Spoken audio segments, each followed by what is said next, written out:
Assalamualaikum warahmatullahi wabarakatuh. Waalaikumsalam warahmatullahi wabarakatuh. Teman-teman, para pemirsa, baik itu Hadil Channel maupun Muji Channel seharusnya. Jadi kita hari ini ngobrol santai aja, Ustaz. Ya. Kemarin kan lagi viral-viralnya, mungkin 2 minggu yang lalu lah, tentang Piala Dunia, Ustaz, di Qatar. Iya, betul. Jadi saya mau tanya nih, apakah Ustaz suka Piala Dunia atau enggak ini? Mengamati atau tidak? Sangat suka, saya hobi bola masalahnya. Masa nggak suka Piala Dunia itu? Piala Dunia, iya. Veteran ini pemain. Veteran. Iya. Berarti mengikuti, Ustaz ya? Mengikuti sampai selesai. Ya, sampai selesai. Argentina juara kan? Betul. Jadi Ustaz kemarin mendukung siapa ini? Dukungan saya itu sebetulnya bukan Argentina. Brazil? Tidak juga Brazil. Prancis? Saya itu melihat perkembangan Jepang itu dari awal saya itu sebetulnya awalnya itu nggak ada tertarik untuk mendukung. Tapi begitu melihat permainan Jepang, dia 2 kali sudah tertinggal, terus bisa membalikkan keadaan. Nah, itu jadi favorit tersendiri buat saya. Saya tidak berharap memang dia menjadi juara, tidak ya. Tapi ada kepuasan lah. Ada kepuasan lihat Jepang itu penampilannya luar biasa. Mental petarungnya tuh ada gitu loh. Bagus, saya suka itu. Gitu. Jepang, Korsel. Benar. Itu. Terus Maroko itu. Sayang sekali itu Maroko ya. Luar biasa perjuangan. Sempat dia masuk ke final, itu buka sejarah negara Islam pertama yang menembus partai final itu harusnya. Itu Piala Dunia yang mungkin penuh kontroversi, penuh kejutan. Ya Ustaz ya. Mungkin banyak yang orang dunia menyoroti itu, Ustaz ya. Yang terjadi di Qatar ini. Betul. Mungkin perhelatan di sebelumnya nggak terlalu begitu penuh kontroversi sebenarnya. Karena yang pertama adalah larangan-larangan dari pihak kerajaan Arab Saudi itu. Qatar ya. Dari pihak Qatar itu. Terutama yang paling viral yaitu tentang Jerman yang tutup mulut itu, Ustaz. Iya, benar. Itu kan luar biasa, semua orang tahu lah. Dia kan menolak memakai ban kapten yang mendukung LGBT. Iya, betul. Nah, kira-kira ini Ustaz, kalau kita narik kepada dalam perspektif Islam kan mungkin kita sudah paham, kita sudah tahu lah bahwa itu sangat dimurkai oleh Allah Subhanahu wa taala. Nah, dalam pandangan Ustaz kan lebih mengkaji banyak ini tentang Alkitab. Betul. Kira-kira dalam pandangan Alkitab sendiri seperti apa, Ustaz, untuk yang LGBT ini? Baik, ya. Ya memang Piala Dunia Qatar ini ada nilai tersendiri, ada pesan tersendiri lah. Sebetulnya kalau saya ada melihat beberapa poin yang luar biasa di Qatar ini. Pertama poinnya, Qatar itu negara Islam yang menunjukkan seperti apa Islam yang sebenarnya. Ya, betul. Jadi begitu ramah, menghargai yang non muslim. Jadi para supporter yang datang ke negara mereka dihargai, memang betul-betul dihargai. Dan sampai-sampai para supporter yang dari non muslim itu tidak melihat seperti apa yang dia dengar. Islam itu yang selama ini teroris, sadis, kejam, itu nggak dilihat. Di sana justru ramah tamah. Malah mereka tuh menerima budaya-budaya setempat. Banyak mereka mengikuti. Makai ini segala macam. Dan yang poin yang kedua yang saya tangkap juga, dalam perhelatan Piala Dunia dalam waktu singkat 1 bulan, ya 1.000 lebih orang bersyahadat di sana. Gelombang mu'alafnya. Jadi itu nilai nilai lebih dari Piala Dunia. Satu lagi memang itu yang kontroversi tentang LGBT. Ya. Tentang mereka mengkampanyekan LGBT, khususnya tim Jerman ya. Itu paling keras betul. Benar. Kita melihat begini berkaitan LGBT. Kita bicara tentang 2 agama besar ini nih. Al-Quran dengan Islam dengan Kristen. Al-Quran dan Alkitab. Sebetulnya 2 agama ini memberikan satu gambaran yang luar biasa terhadap LGBT. Dari Al-Quran ini ayatnya, kita bisa lihat nih dalam surat Asyura, ya, Asy'ara, ayat yang ke 165 dan 166. Ya, kita langsung ke artinya sajalah. Kalau ayatnya nih, ini bunyi ayatnya, ya.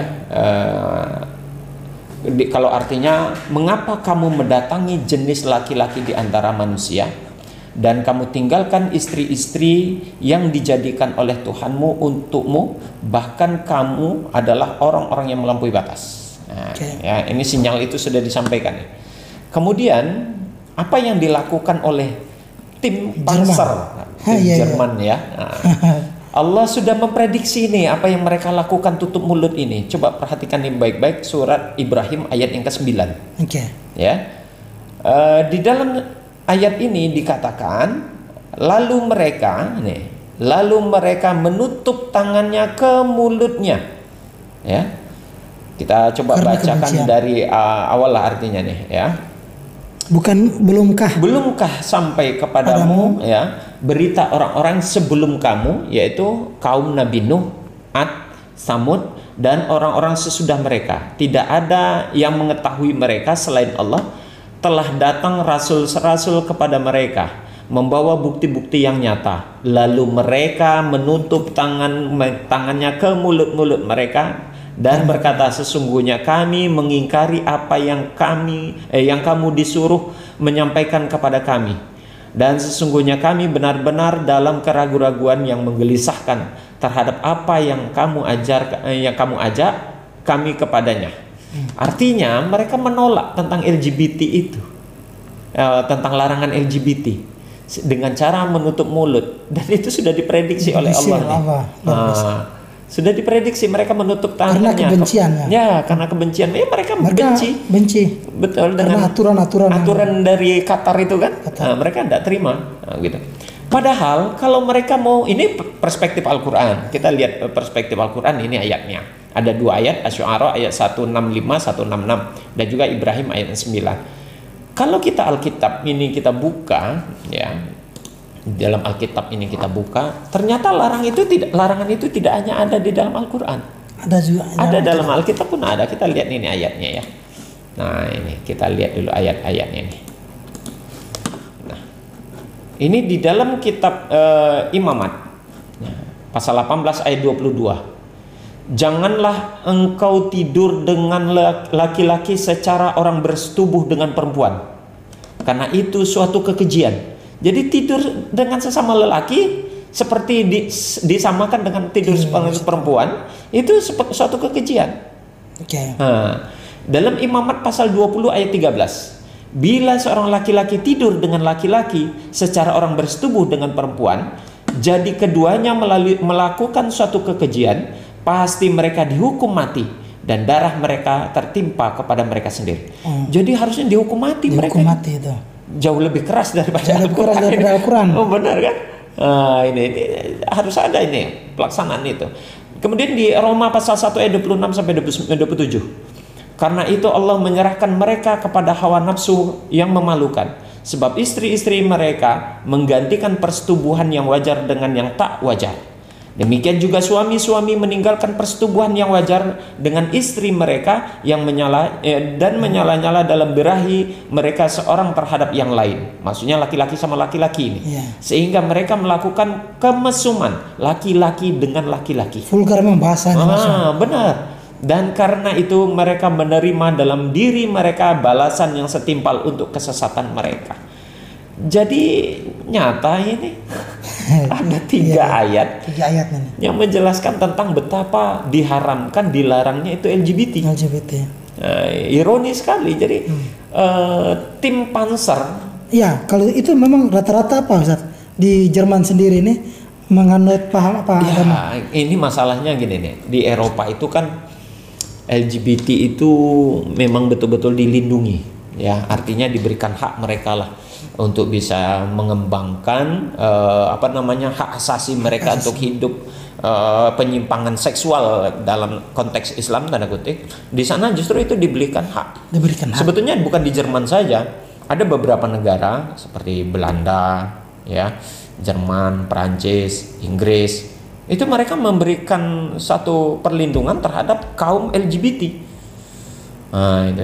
Dan Jerman salah satu negara yang secara vulgar, terang-terangan memberikan dukungan terhadap LGBT, mengkampanyekan kemana-mana itu. Nah, salah satunya kemarin tuh Amerika mengutus perwakilannya ke Indonesia, Jessica Stone. Ingat ya, syukur saja ditolak di Indonesia itu. Betul. Banyak kalangan yang menolak. Betul. Ya, Jessica Stone itu dari Amerika.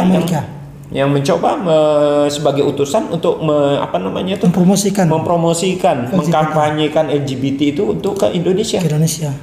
Ya, alhamdulillah itu ditolak. Kalau tidak kan bisa bahaya itu kan. Sedangkan tidak ditolak saja begini LGBT sudah mulai merambak kan. Kemana-mana. Jadi memang Piala Dunia tahun ini tidak hanya sekedar perhelatan Piala Dunia, tapi syarat dengan nilai-nilai, syarat kontroversi, kejutan, betul. Kemudian kejutan juga banyak pesan-pesan moral yang disampaikan di sana itu. Nah, begitu tuh.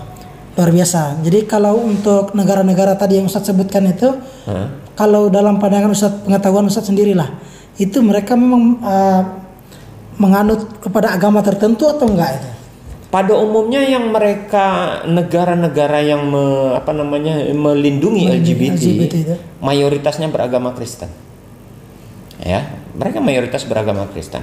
Tapi sayangnya itu mereka tidak melihat dan tidak mau jujur dalam menyampaikan ayat-ayat mereka mengatakan bahwasanya di dalam agama mereka juga ini dilarang. Harusnya kan ini juga mereka sampaikan nih ayat ini. 3 ayat ini bahwasanya LGBT tidak saja di dalam Islam, tidak saja di dalam Al-Quran itu dilarang, di Alkitab pun juga dilarang. Tidak ada satu agama pun yang membolehkan ya tentang adanya LGBT. Dan pernyataan itu begitu jelas. Islam dengan Kristen, 2 agama yang begitu besar di dunia ini gitu ya, dua-duanya sama-sama menolak. Sama-sama menolak, baik di dalam Al-Quran maupun di dalam Alkitab. Nah, harusnya para petinggi-petinggi ataupun pembesar-pembesar agama mereka juga harusnya menyampaikan ayat ini, ya, supaya mereka juga tidak jangan tutup mata lah, begitu bahasan, jangan disembunyikan. Sangat ironis sekali, ya, bahwasanya Alkitabnya melarang, tapi tidak disampaikan larangan itu, malah mereka seolah-olah mendukung gitu ya. Nah, mendukung sampai-sampai kemarin tuh menteri ada menterinya dalam negeri ya, olahraga, yang dari Jerman itu, yang perempuan itu kan, nah dia malah ikut memasang ban kapten pelangi ya, One Love yang mereka pakai, padahal itu dengan jelas FIFA pun melarang, bahkan menghancurkan untuk menghargai budaya setempat. FIFA menghargai kebudayaan di Qatar yang memang notabene adalah kebudayaan Islam, dihargai itu. Ini malah ya, dengan frontal dia menentangnya gitu. Nah, itu tuh yang sangat disayangkan sih sebetulnya. Kenapa harusnya mereka juga menyampaikan Alkitabnya mereka ini nih, bahwasanya di dalam Alkitab itu juga dilarang. Kita tidak pernah membenci orangnya, yang kita benci adalah perilakunya. Penyimpangan perilakunya itu, penyimpangan seksualnya itu. Kalau orangnya tetap kita terima dan kita tidak pernah menentang itu. Tidak melarang. Hak asasi dia tetap dia dapatkan. Benar. Nah, jadi harusnya kan ya sampaikan kalau itu bertentangan dengan Alkitab gitu. Kalau mereka non-Muslim atau Kristen, ya sampaikan ini bertentangan dengan Injil, dengan Alkitab itu. Kalau mereka Islam, ya jelaskan kalau ini bertentangan dengan Al-Quran, sehingga fair gitu kan. Tidak cuma Islam saja yang mau tegas dalam hal ini, mereka juga harusnya tegas karena ada di dalam Alkitab itu sendiri itu ajaran LGBT itu sesuatu yang dilarang begitu. Memang salah satu salah satu kekeliruan yang mereka kutip dari Al-Quran itu adalah Allah menciptakan kamu dari jenis kamu sendiri ya, kalau nggak salah saya dari ya Ustaz kan, padahal di situ katanya pasangan dari jenis kamu sendiri. Ya, jenis manusia. Tapi dalam tafsiran mereka itu one love itu. Itu kan lucu juga. Ya, itulah orang yang sesuai kepentingannya. Ya, nafsu mereka dijadikan alat untuk menyesuaikan, menafsirkan ayat-ayat itu ya. Mereka tidak kenal dengan penafsiran Quran, lalu mereka cocok-cocokkan saja. Nah, dengan akal dan logika mereka dimasuk-masukkan saja ini begini, padahal bukan begitu. Kata-kata diciptakan dari jenismu sendiri itu bukan jenis kelamin, tapi jenis manusianya. Laki-laki dan perempuan sama-sama manusia, begitu. Kalau ada laki-laki dengan hewan atau manusia dengan hewan itu baru. Nah, itu baru keluar dari konteksnya itu. Cuman kalau kita sorot ya secara orang awam saja, dari simbol yang mereka angkat pun nggak masuk akal. One love. Ya. Kemudian dari pelangi itu kan menggambarkan keberagaman. Ya. Segala macam itu kan ada di situ. Tapi mereka betul-betul mengangkat satu tema one love, tapi simbol-simbolnya pelangi berbeda-beda itu kan nggak masuk akal juga. Ya, mereka kan ragam itu menunjukkan bahwasanya ada orang yang normal secara seksual, ada orang yang tidak normal secara seksual. Jadi sama-sama dihargai, itu yang mereka mau. Oh, dari segala macam perbedaan itu. Nah, betul. Jadi mereka ingin mendapatkan hak yang sama, perlindungan yang sama seperti orang-orang yang normal. Itu yang mereka mau. Sehingga batasan itu mereka tabrak saja.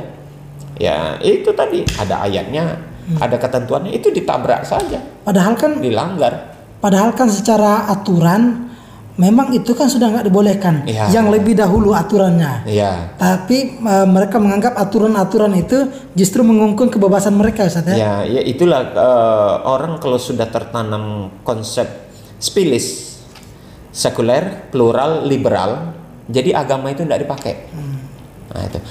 Eropa, liberalisme, sekularisme itu kan begitu dijunjung tinggi di sana itu. Jadi ketika membicarakan tentang sosial kehidupan sehari-hari, jangan dibawa-bawa agama.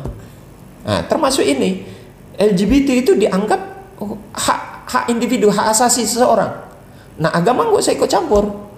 Sehingga begitu ada ayatnya, baik di dalam Al-Quran maupun dalam Alkitab tadi, ayatnya ada, tapi dia anggap tidak masuk ke ranah itu. Tidak boleh masuk ke dalam ranah itu. Jangan diatur hak asasi seseorang.